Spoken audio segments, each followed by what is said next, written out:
You're 5 and 9.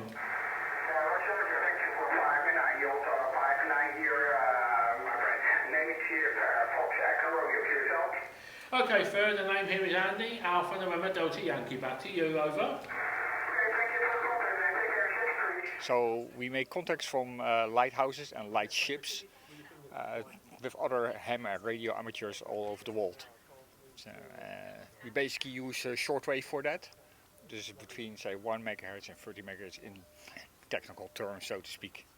Currently in Gibraltar, there's about 30 licensed radio hams, and we try our best to represent Gibraltar on the air.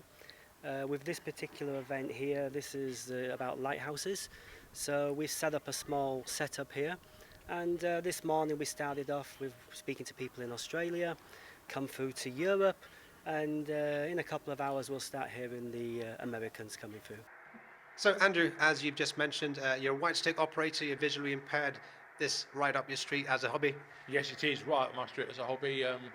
It's good because you can talk to people all over the world, and you make contacts, from here to to United States, to America, Canada, the Far East, the Middle East, all over the place. The first contact we made as soon as we turned the radio on was Australia. It was a lighthouse in Melbourne, which was quite a good one. And then throughout the day, presumably there is nowhere uncontactable if you're it all depends making contact as far away as Australia. It all depends on the time of the day and the conditions, and it's all related to sunspots as well.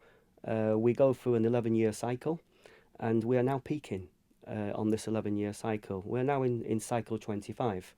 So we have another 2 to 3 good years, then it will dip. We'll still make contacts, but they won't be as far away as Australia, New Zealand and Indonesia. But we also have options to use satellites as well. There's plenty of satellites up there the size of a Rubik's Cube.